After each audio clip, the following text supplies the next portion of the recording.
Good morning, good afternoon, and welcome.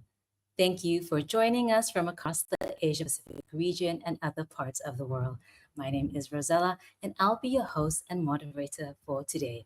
I'm an alumni of the awards, and I've been involved in the community since 2019. This session is going to be an interactive one. So let's start by inviting everyone who's joining us today to drop a quick hello in the chat and let us know where you're tuning in from.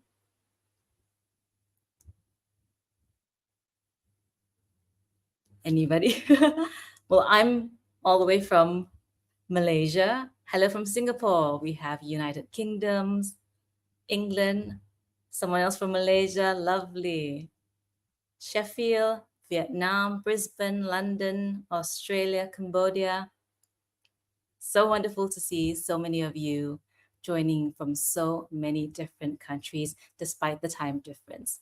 Many of you here already know that the Women of the Future program and community values growth, connection, and meaningful conversations. And today we're going to be exploring leadership, inclusion, and what it takes to create more equitable environments in the workplace and beyond.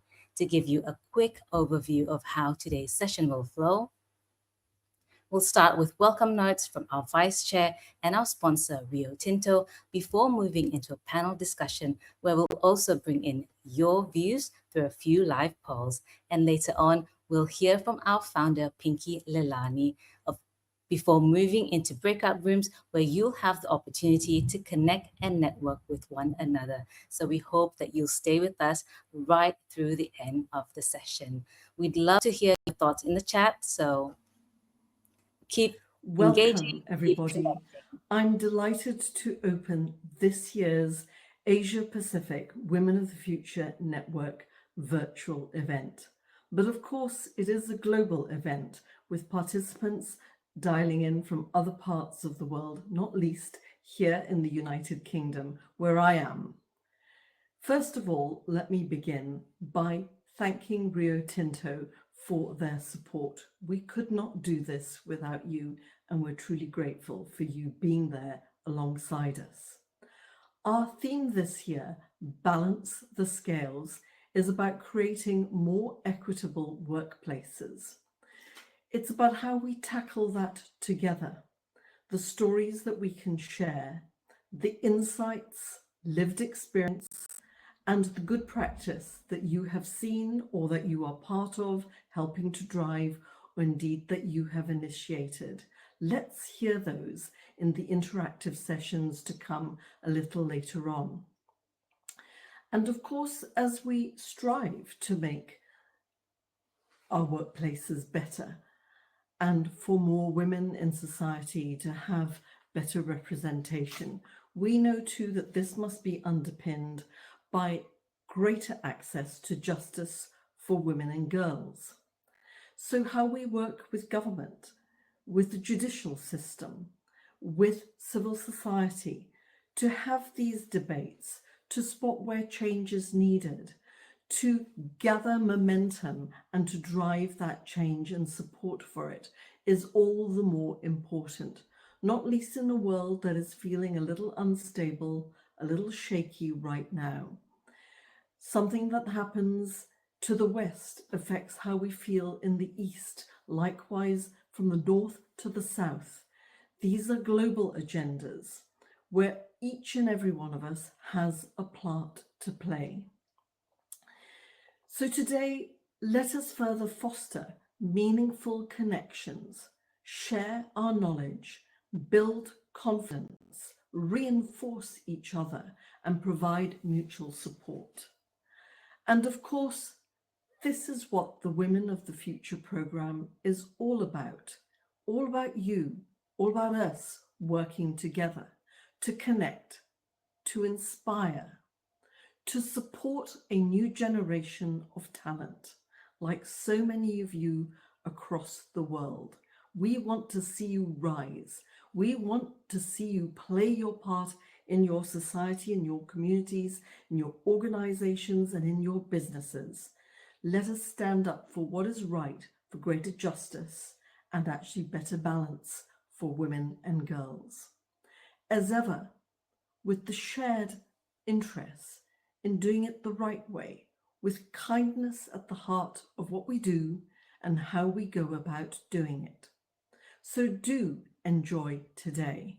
Connect with others. Share your thoughts and experiences. Let's challenge each other too. What is right? How can we really drive this change that we all so much want to see to balance the scales? And don't forget, for those of you across the ASEAN countries, the nominations for this year's Women of the Future Southeast Asia Awards is open. Nominations close in September, but I hope very much to meet many of you in Singapore at the end of November when the awards and associated events take place, where we can celebrate more stories that inspire us, more stories that will help us show what women and girls can and do in society to inspire all of us, and why it matters economically and why it matters for our communities. Let this community be part of that change that we all want to see. Thank you. Enjoy today.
Sorry, I was on mute, so I apologize. I need to start again.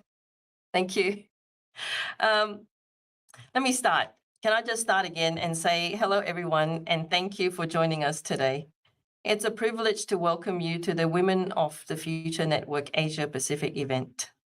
Rio Tinto is proud to support this network, which brings together an inspiring group of women and allies from across the region. Events like this matter because they create space to connect, learn from each other, and to build confidence at important moments in our careers. A special thank you to Pinky Ladani, founder and chair of the Women of the Future Network, and to everyone who's made today possible. The theme today is balance the scales. And for me, it's about ensuring people have equal access to opportunity, recognizing that not everyone starts from the same place, and being intentional about removing barriers along the way. As leaders, it also means backing others to take the next step, opening doors, encouraging people to stretch, and making sure that the right support is in place so that they can succeed when they do. On a personal reflection, when I think about the career I have and the position that I hold today, I still pinch myself that this has actually happened. And it's really thanks to all my peers and certainly the leaders that I've had that have supported and encouraged me to take the steps that's led me to this position. I want to next speak about Rio Tinto's commitment to respect and inclusion. At Rio Tinto, this is something we're very focused on. We are working to build a culture where people can feel safe, respected, and be able to contribute fully. We believe that when we get respect and inclusion right, we perform better, and we create safer and stronger workplaces. Over the past several years, we've taken important steps to increase the representation of women across our business. In 2025, more than 30% of our senior leaders are women. And today, women make up more than a quarter of our workforce. We are proud of that progress and what this represents. More women in all layers of our business. But while this shows we're making progress, there's always more that we can do. We've strengthened our support for working parents by offering 18 weeks of paid parental leave to all our employees. We are undertaking annual remuneration reviews to advance pay equity and offering flexible work arrangements where possible. We are also investing in mentoring, leadership, and career development programs for our employees, both for men and our women. Across our business, we are also creating spaces for connection and advocacy through our employee networks, providing a safe space for our people to connect and amplifying different perspectives across our organization. In short, please join Rio Tinto. Alongside this, we've been on a significant journey of cultural change. It's been more than 4 years since the release of our very difficult Everyday Respect report into our workplace culture, which was done by Liz Broderick. And we are committed to staying the course. I also know that people at Rio Tinto are still experiencing harm, and that's not acceptable to us as a business, nor to me as a leader. Our partnership with Women of the Future is an extension of this commitment. It's about supporting the next generation of leaders and helping to create environments where women are not just present, but empowered to shape the future.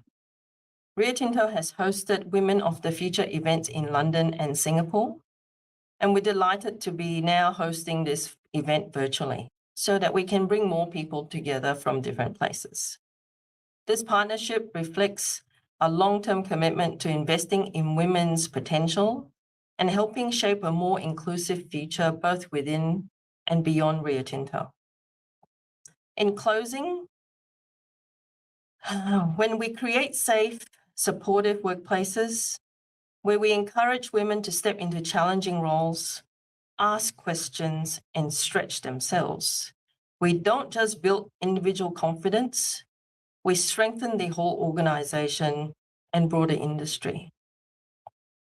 A common thought that comes across most women's minds is, am I good enough?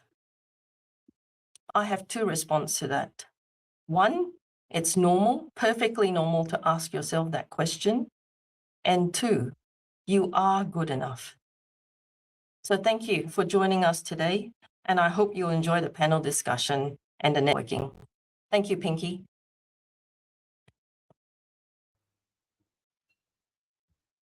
Thank you, Vicky and Ramona.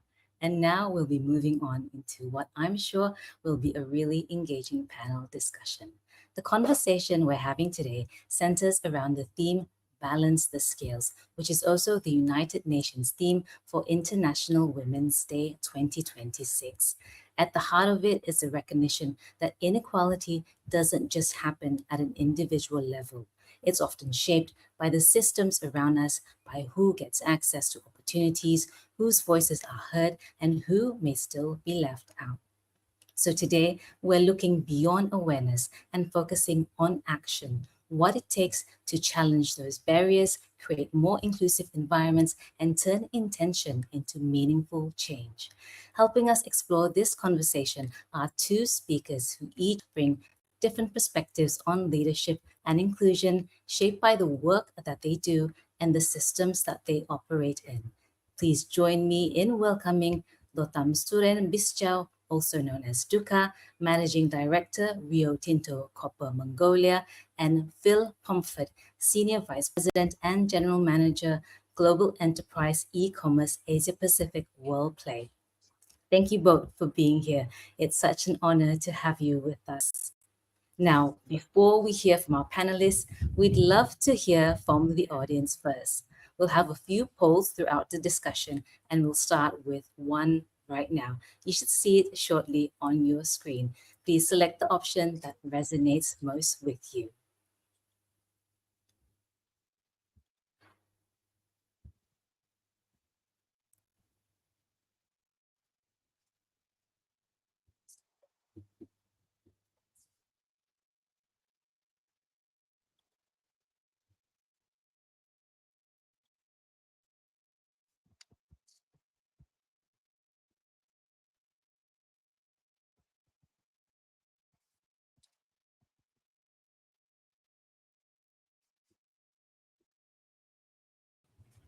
So I see leadership behavior rising to the top, and then we have team culture and hiring practices and equal growth opportunities all leading afterwards.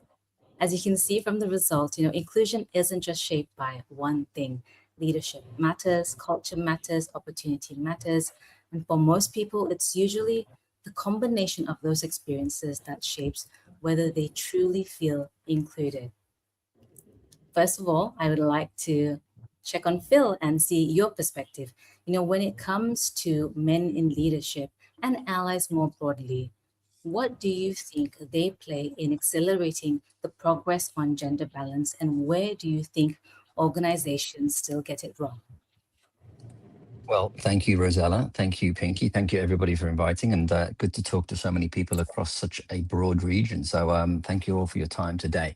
Look, I think to answer your question in terms of sort of male allies, male leaders, let's just say, I think they play an incredibly important role because I think when you think about sort of meaningful progress, it happens best for inclusion when it's championed across the entire organization. It can't be in silos, it can't be in specific places. It has to be championed across the organization.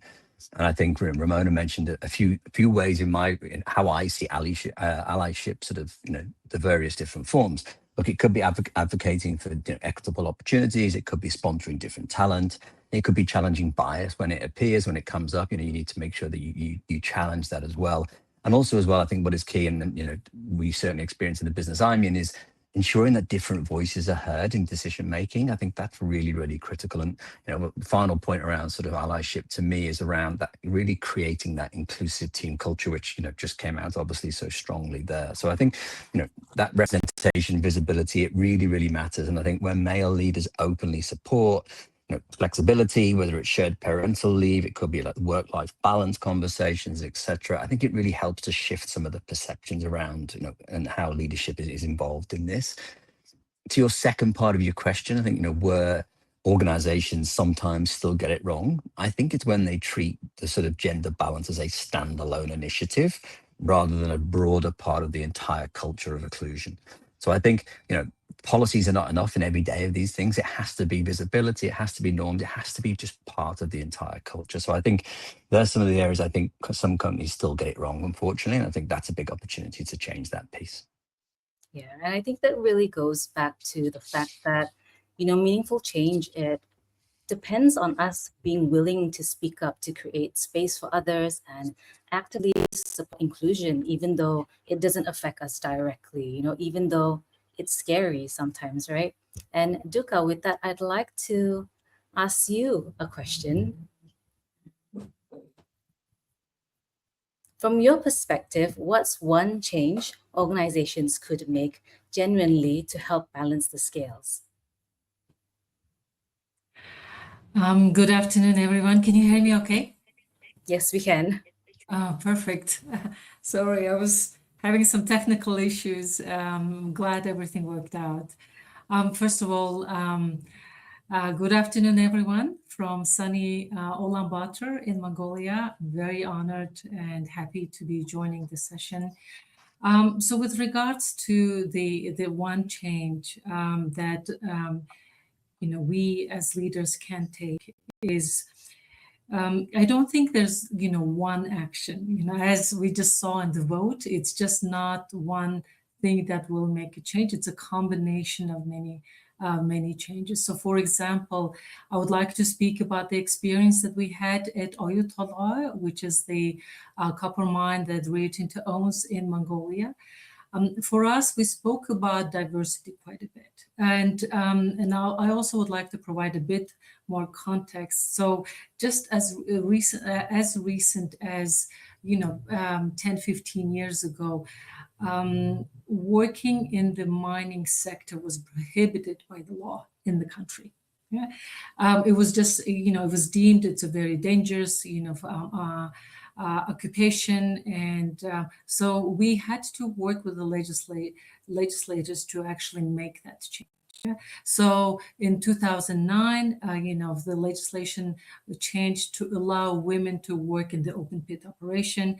In 2012, the legislation changed to allow women to work in the underground operations. Yeah? First of all, we have to work with the regulators to work on that. Secondly, just changing the regulation was not sufficient. It was culturally, because of these legal structural changes, culturally it was not accepted. So we had to make changes little by little. Yeah. So we recruited, women in the open pit. Initially, there was quite a bit of resistance, but as the vote, the participants mentioned, leadership commitment was one thing that was very, very important. Yeah.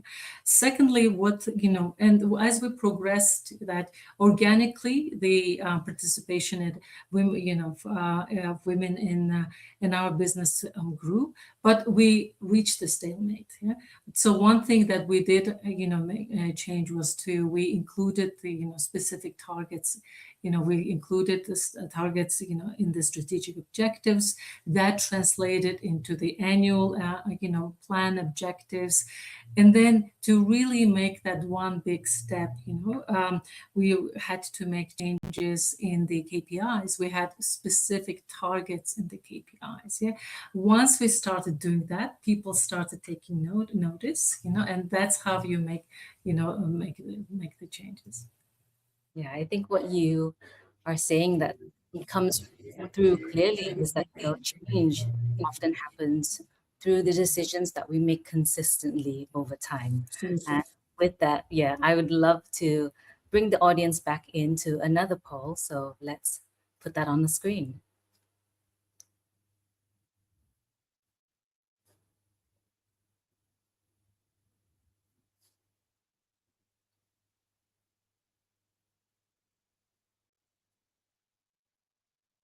So which action has been the biggest impact on creating gender inclusive workplaces?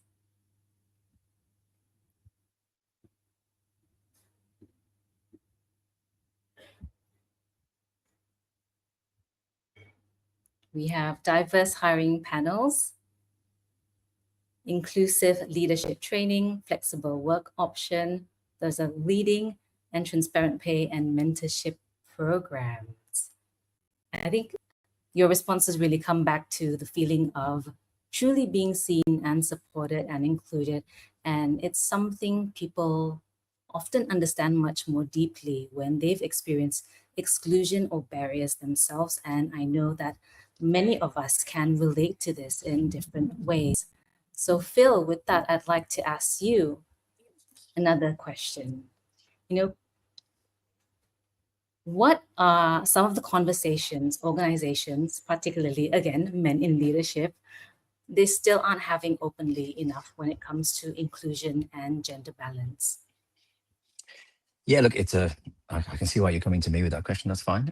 But no, I think, look, you need to make inclusion a shared conversation, right? It can't be positioned as a women's issue to solve. That's just not the case at all. It's much broader than that. I think, leaders have an opportunity to create that space, having balanced discussions around modern workplaces. I think that's a critical thing as well. We've talked a little bit about flexibility a few times here, but, the modern workplace has changed in the last sort of 5 to 7 years, I would say. And I think, that needs to be part of the conversation. And you need to find a workplace that can thrive for everybody, right? Including men, right? It has to work, on both ways. And I think that there's a few areas that when I think about that, where those conversations should be around like caring responsibilities, right? Shared parental leave, we talked about that a little bit as well. Flexibility and well-being are all really, really important topics that I think conversations need to be had around that particular space.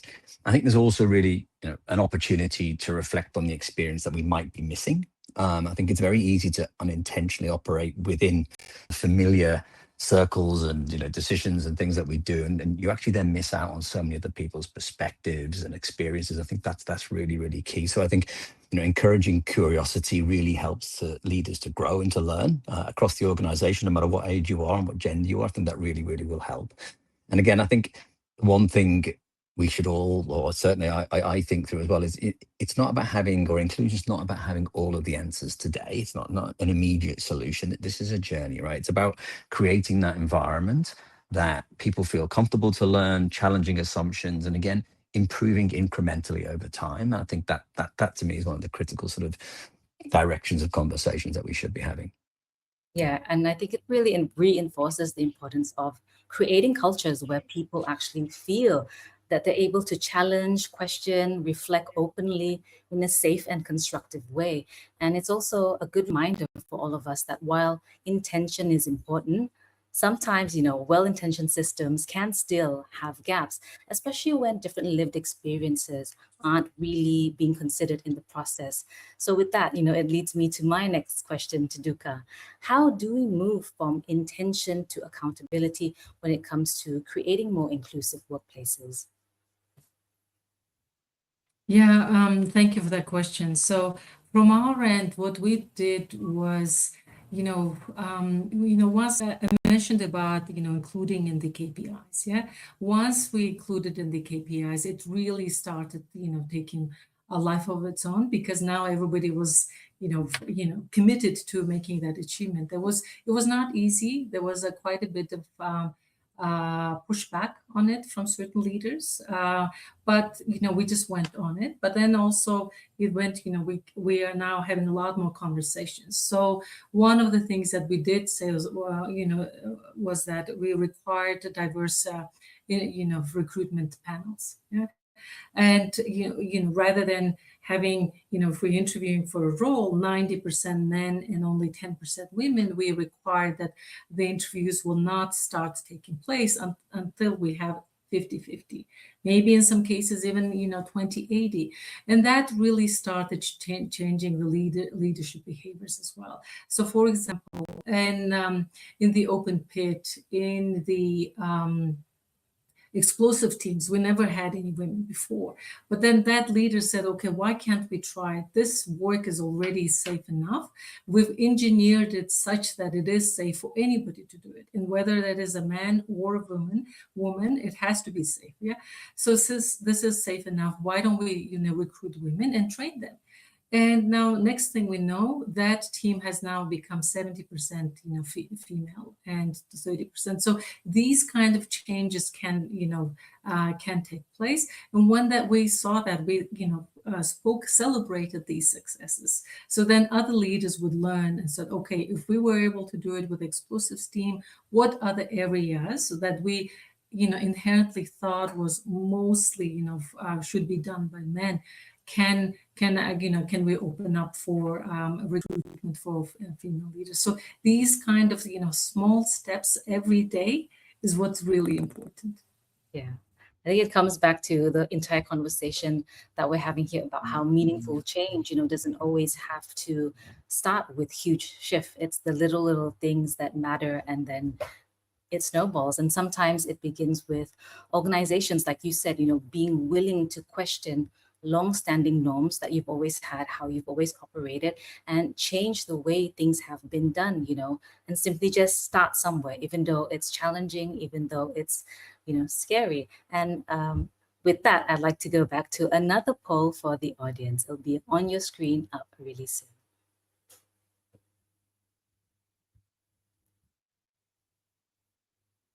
When you hear gender inclusion, what's the first word that comes to mind?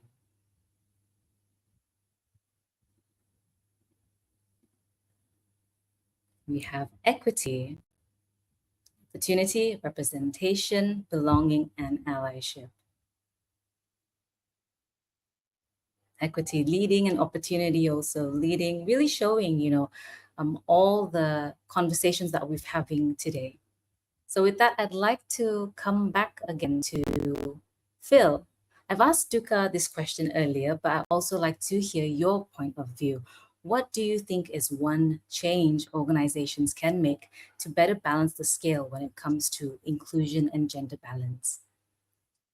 Look, I think this conversation in the last 30 odd minutes has shown that there's not just one thing, which I think is fantastic, but just to be very specific to answer your question, I think, look, one impactful change that an organization can make immediately, I think, is creating an environment where flexibility is genuinely normalized and accessible to everybody.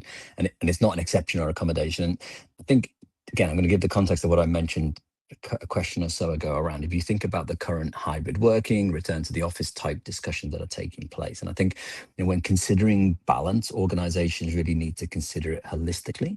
It's something that supports both flexibility and connection. And I think when you're enabling people to manage their lives outside of work whilst also making space for meaningful in-person collaboration and visibility, that's critical. If that balance of the two worlds, so to speak, the inside and the outside, I think is really, really critical.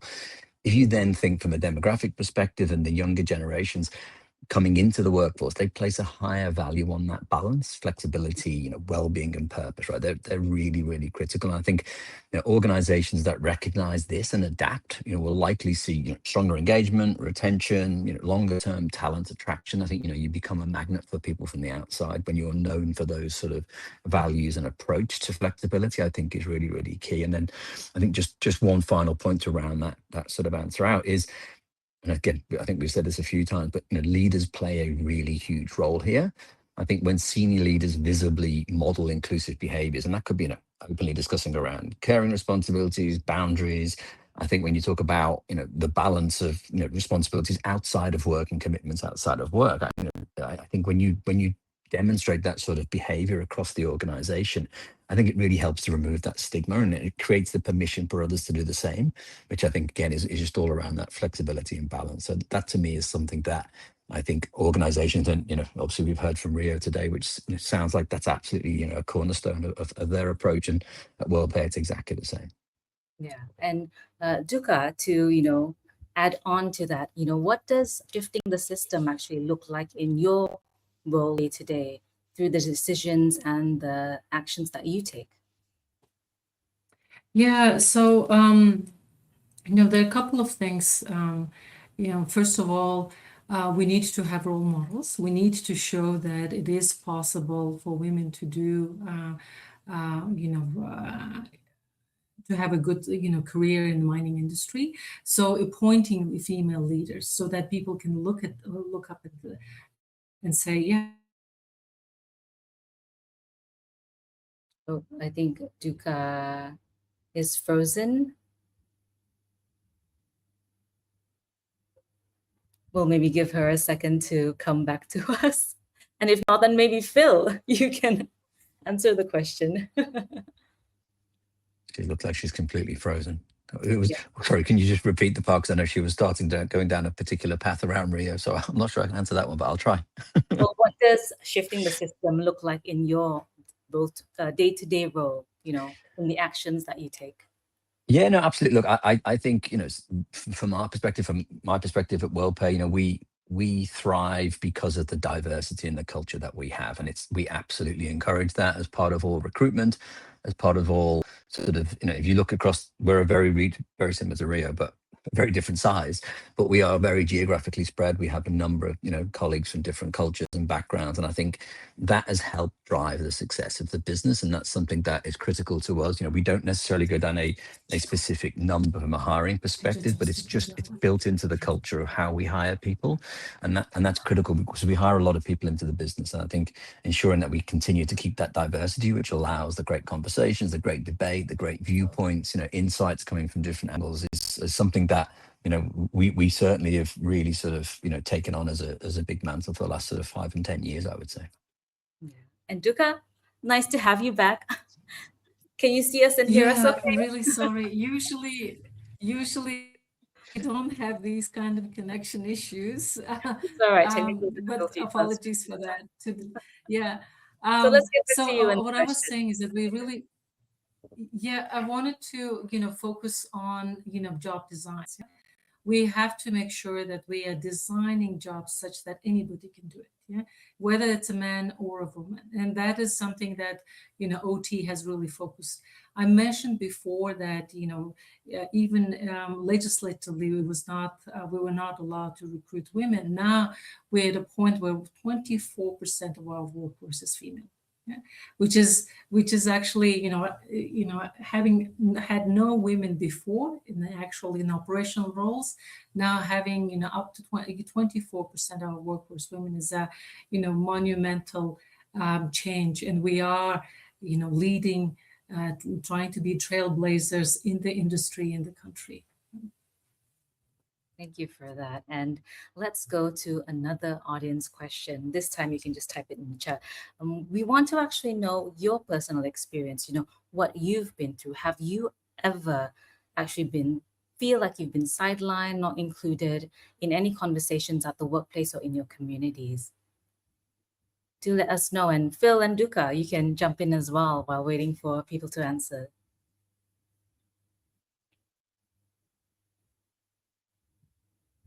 I think you're both muted at the moment. Sorry, I thought I was typing into the box. I was trying to type down there and You can type add too. some. Or I was trying to add some. I was trying to add some emojis to some of the comments, and my favorite emoji with 100% is not on there. Unfortunately, I can't use it. It's one of my favorite ones because I really like that comment that Nazia has just made there. Sorry, I was distracted by doing that piece. Sorry, Rosella. I'm an emoji generation, clearly. So have you personally felt like, you know, you've been sidelined and not included in conversations or decisions? I would say yes, sometimes in conversations, but actually, it's sometimes it's from a language barrier perspective, I would say, and sometimes we have to be very careful around that piece. Again, in a very very diverse region that we work in, we always have to be very respectful of that, because I think you can be left out of conversations, which could include decisions as well, right? Or you could be making a decision of not full information. So I think that's something we also need to be.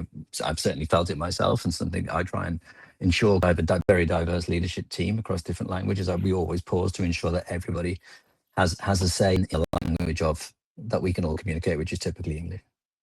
And how do you deal with that, you know, with so many different people that you're managing? As I say, to me, I've done this now for the last 20 years. I think that the one thing for me is making sure that we pause and give everyone that moment to have a conversation and to have a say in the discussion, because it's not always the cultural norm for somebody to talk out from a particular geography, let's just say in Asia. So I always pause and ensure that we invite somebody to be part of that conversation before we move on to the next conversation, before we certainly make a decision on it, because otherwise, yeah, it's you are naturally excluding somebody, which is not what we want to do. Yeah, and it's not just cultural norms, right? Like introverts like me, like we tend not to Correct. speak up as well. Correct. Yeah, and that's about leaders knowing their teams, right, and being able to bring the best out. And that's why when you have that diverse team, it's the way to bring the best out of it, for sure. Exactly. And Duka, would you like to share a story perhaps that, you know, you've been through and you experienced? Yeah, thank you. For me, yes, absolutely. And I would like the example I would like to share is that people who are not used to having where women are usually not as prevalent in the labor workforce, right? So when they come to Mongolia, they actually get very surprised. We are a population of 3.5 million only. We must have both genders working equally in order for the country to function. Yeah. Sometimes people from different cultures, or some people who are not as familiar, where mining tend to be very male dominated. They're not used to those kind of situations. When they come to Mongolia and they see all these women working at OT, they get very surprised. Yeah. So we explain to them. We tried to and so sometimes they don't know how to react to that. Yeah. So we try to help them by explaining what the culture is, what the society is, and how we work. So it's a lot of it is educational. I think that's so beautiful. And I would love to see that personally. So, with that, I have one last question for the both of you. What's one big or small action? Because we've talked a lot about organizations and leaderships that people today joining us, despite their roles or their positions, what can they do when it comes to shifting the balance in their own workplaces and communities? Phil, would Would you you like like to to go go? first? Oh, do you want me to go first? Okay. I'm going to go back to my staid old point, which is I don't think you can get through life, whether it's internally in the company or externally in your normal life, without listening to views and listening to other people. I just think your world will be less fruitful if you do that. So I think you just really have to take on board other people's views, opinions. You don't need to necessarily agree with them, but I think it's always respectful just to have that conversation and listen, because I know I have two very young children. I try and explain to them that they need to listen. They don't always do, but anyway, I think it's critical to listen to other people's views, because it really does create you and your decisions and your business and anything else that you do in life. I think it's great to take lots of opinions. I love that answer. And Duka? Yeah, and for me, Rosella, what I would say is leaders need to be bold and brave. And what that means is, as I mentioned before, when we tied the, diversity into KPIs, it really changed, it made a, step change. Yeah. I know that, sometimes people are worried about taking such bold steps, but, uh, you know, this topic has been around for as long as I remember. And if we just continue to doing lip service, we're not going to get far. And but being bold and taking big steps where, you will, make a change. Yeah. Thank you so much, Duka and Phil, for spending your time with us today and all your insightful inputs. There's been so many valuable insights that you shared throughout today's conversation, and hopefully this is something that we can carry forward to the next session with it, which is the networking session. So before we move on to the breakout rooms, I'd love to invite everyone to answer again another question. And Phil, hopefully you can find your emoji this time. What's one thing from today's conversation you'll be applying in your own workplace and community and day-to-day interactions? Do share your thoughts in the chat. Someone said, my research shows that what moves the needle is fair recruitment, real development opportunities, and a culture where people feel safe to speak up. So true. And yes, Patsy said, Phil did an excellent job. To have courage, Pinky. Yes, so true. Anybody else? All right. If there's nothing else, thank you again so much. And thank you again, Dukai and Phil, for being with us.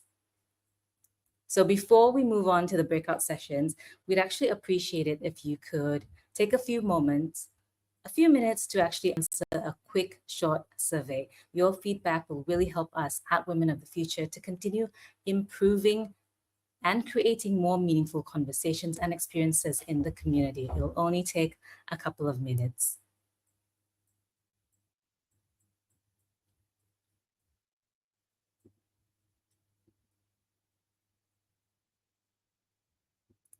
So there'll be a few questions on your screen.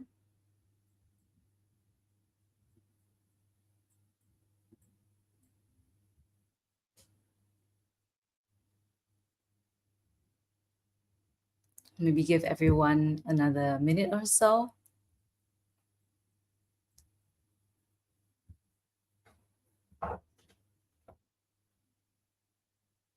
Okay, so next we're moving on into one of my favorite parts of sessions like this, the opportunity for you to actually meet and connect with each other. Women of the Future has always been about bringing people together across different backgrounds, across different industries, and this is a chance for you to continue this conversation beyond the panel session itself. So just to give you a quick idea of how the breakout will work, we'll be going into 3 rounds, and each round will be 10 minutes, and you will be automatically placed into different rooms.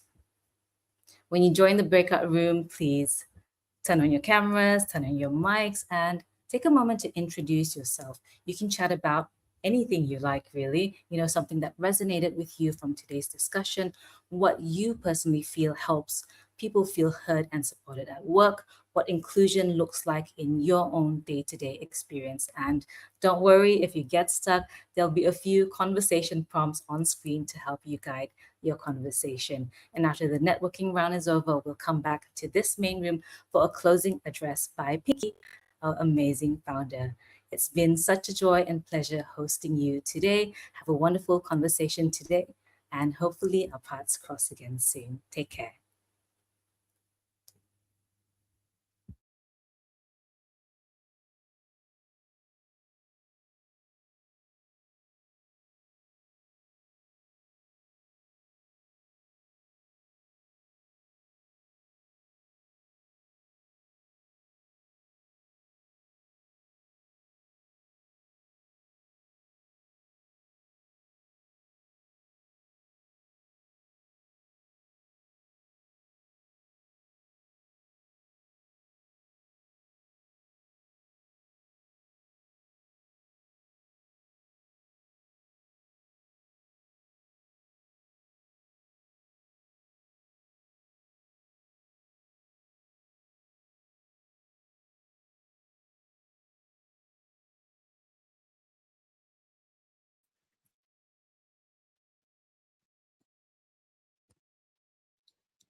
And even to speak.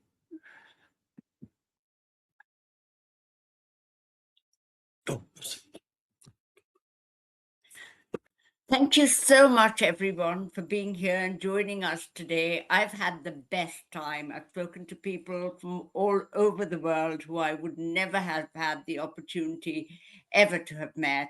And I want to say a very special thank you to Rosella, to Ramona, to Duca, and to Phil for being part of the group that brought us together. And a big thank you to my team and Georgia, who's worked very hard at this, and Imran and Aditi and Jenica for what they've done.